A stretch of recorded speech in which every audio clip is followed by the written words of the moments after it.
नमस्ते प्यारे साथियों, कैसे हैं आप सब। आशा है कि आप सब अच्छे होंगे।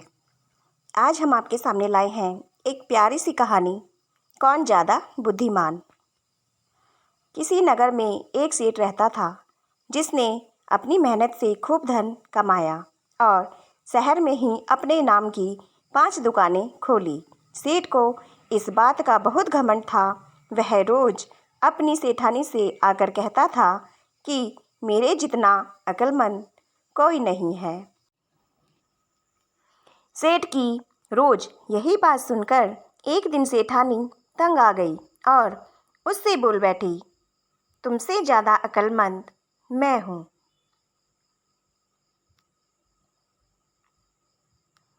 सेठानी की यह बात सुनकर सेठ के अहम को बहुत चोट लगी। उसने कहा, ठीक है, इस बात की परीक्षा कर लेते हैं कि तुम अक्लमंद हो या मैं तुम्हें कुछ समय देता हूँ। इस समय में तुम्हें 4 काम करने होंगे। पहला तो एक सुंदर बगीचा लगाना होगा। दूसरा, जो 5 दुकानें हैं उन्हें बढ़ाकर डबल करना होगा। तीसरा, गांव के बाहर एक तालाब खुदवाना होगा। और चौथी सबसे बड़ी शर्त यह है कि मेरे बिना होते हुए भी तुम्हें मुझसे ही एक बच्चा पैदा करके देना होगा। सेठानी को सेठ की चारों शर्तें अजीब लगी, लेकिन फिर भी उसने इसके लिए हाँ कर दी। अगले दिन सेठ सारी धन दौलत लेकर वह शहर छोड़कर चला गया।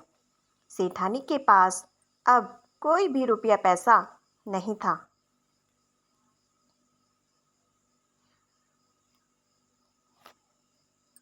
तब सेठानी ने दिमाग लगाकर यह सोचा कि कुछ तो ऐसा होगा जिसके बल पर व्यापार किया जा सकता है। उसने अपने गहनों की पेटी को खोलकर देखा तो उसमें उसे कुछ भी नजर नहीं आया। यानी सेठ जाते जाते गहनों की उस पेटी को भी खाली कर गया था।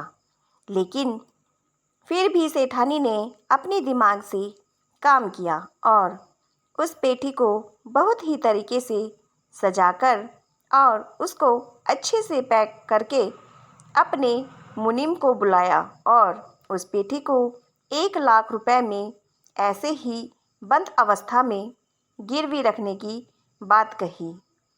इतने बड़े सेठ की बीवी अपने गहनों की पेटी को गिरवी रख रही थी, यह बात कोई कम नहीं थी। इसलिए किसी ने भी इस बात के लिए इनकार नहीं किया और सेठानी को आराम से उस पेटी को रखकर 1 लाख मिल गए, जिससे सेठानी ने व्यापार करना शुरू कर दिया।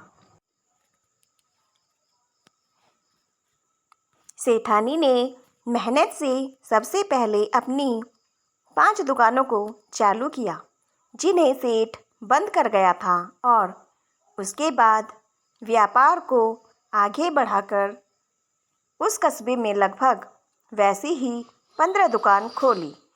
फिर एक बड़ा तालाब बनवाया और उसके पास ही एक शानदार बगीचा लगाया, जिसे तालाब के पानी से सींचा गया तो वह बगीचा कुछ ही दिनों में लहलहा उठा।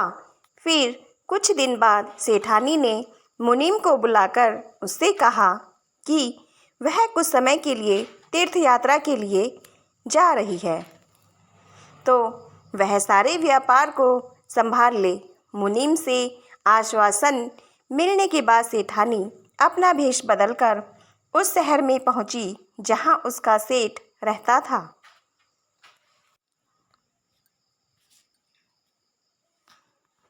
वहां उसने 7 भैंसें पाली और उन भैंसों के दूध से अपने हाथ से दही बनाकर रोज सेठ के यहाँ बेचने चली जाती। सेठ को उसकी बनाई हुई दही बहुत ही अच्छी लगती थी, इसलिए सेठ उससे रोज दही की मांग करने लगा। इसी बीच सेठ को सेठानी से लगाव हो गया और उनमें प्यार की पींगें बढ़ने लगी।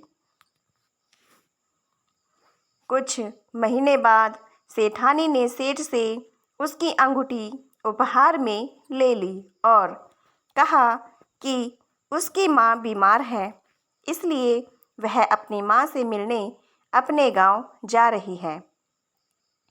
सेठ ने भी उसे जाने की आज्ञा दे दी, क्योंकि उसे भी वापस लौटना था। वापस लौटकर सेठ ने देखा कि उसके गांव के बाहर एक शानदार बगीचा बना हुआ है और उसके किनारे बना हुआ है एक बहुत ही सुंदर तालाब। इसी के साथ कस्बे में प्रवेश होते ही सेठ को अपने नाम की 15 दुकान एक साथ दिखाई दी। वह यह देखकर बहुत खुश हुआ कि सेठानी ने उसकी तीनों शर्तों को पूरा कर दिया था। अभी वह हैरान खड़ा ही था कि सेठानी एक बालक को अपनी गोद में लेकर उसके पास पहुंची और उसने कहा कि आपके न रहते हुए भी उसने एक ऐसे बालक को जन्म दिया है जो उसी का है। यह बात सुनकर सेठ हैरान रह गया कि ऐसा कैसे हो सकता है। वह गुस्से में अभी कुछ कह पाता उससे पहले ही सेठानी ने मुस्कुराते हुए वह अंगूठी उसके सामने रख दी, जिसे वह सेठ से उपहार में लेकर आई थी, और बोली कि इस अंगूठी का स्वामी इस बालक का पिता है।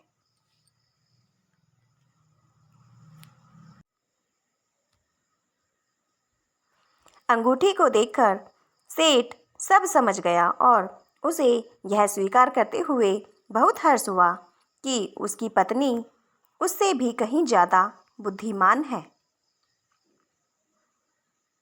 दोस्तों, आज की हमारी यह कहानी आपको कैसी लगी?